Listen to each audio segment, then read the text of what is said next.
Welcome back to Valley Life. I'm Alicia Safias. We are talking about something so important to all of us today. It is giving everyone in the community a chance at life.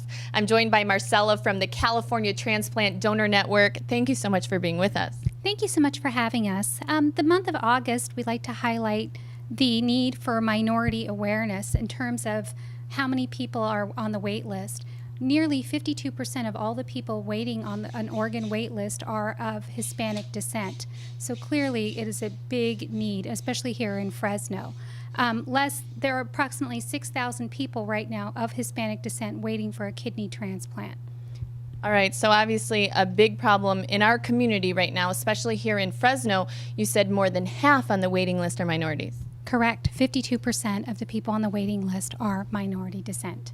We have an amazing opportunity to speak with some amazing families that have all been affected by this problem in our community and really come out on the other side of this, and we have a happy ending at the end of all of this. But what would you say to people out there who are thinking about being an organ donor and aren't sure what to do?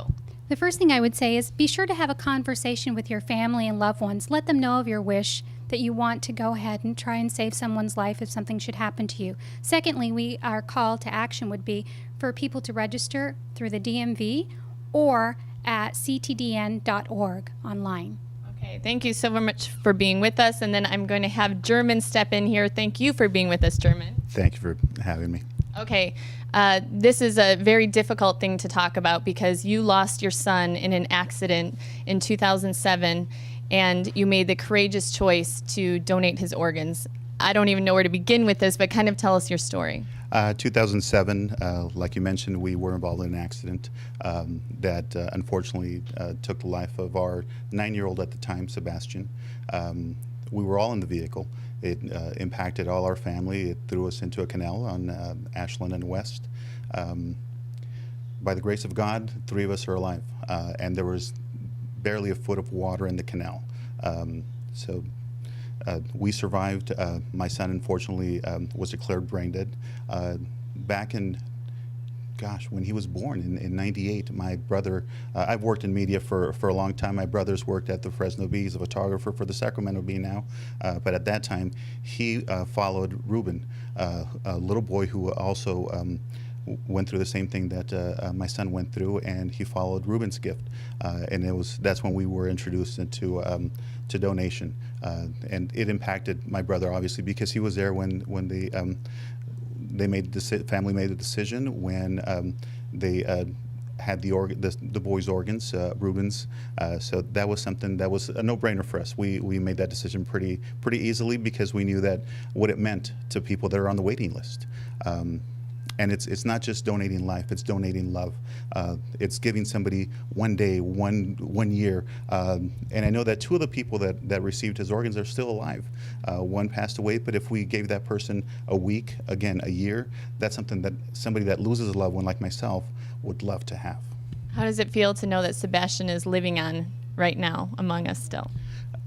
Sebastian's still with us. I love talking about Sebastian because when I talk about him, I remember him. And he's still with me. He's always going to be with me. Oh, we see these amazing pictures, and you are truly blessed to have a son like that. Thank you so much for the gift that you gave for these other families. Thank you. Okay. And we're also going to talk now to a recipient donor and you actually, Lakeisha, are a donor yourself, and your husband received a kidney, yes. Actually 2 kidneys, correct? Kidneys, Tell us your story. I come from a family who has a genetic predisposition to end-stage renal disease. And as a young boy, my father had kidney failure, so I was aware of dialysis at a very early age. And as I was finishing up high school and I was looking to join the military, I took the physical and found out I was spilling protein, which was an automatic red flag for my family. Later, I found out that I was in full end-stage renal disease, which required dialysis treatments 3 times a week for 4 hours each treatment. And at that time, I was placed on the transplant list.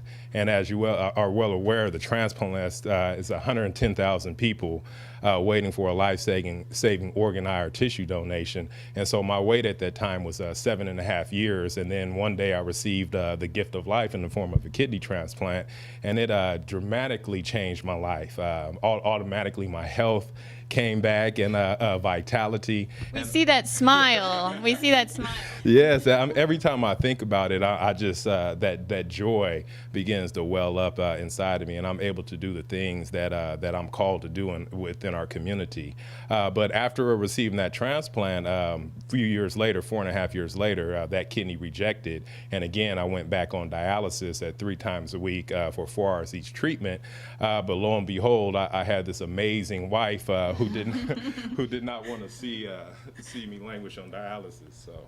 Okay, I know that, Lakeisha, you gave your kidney and another family benefited from that, and then through that program you received another kidney. You're obviously standing here healthy. Yes. Before we go, I know we have to wrap up, but what would you say to people like German who made that important decision that helped save your life? Well, to me, German is a hero, and his son Sebastian is a hero because Sebastian's legacy will forever live on. It's folks like that who make America what it is today, to look beyond themselves and in the time of tragedy to be a blessing to somebody else. That's huge and very important, and we're forever grateful for families like German. Thank you all so much for being with us, and Valley Life will be right back.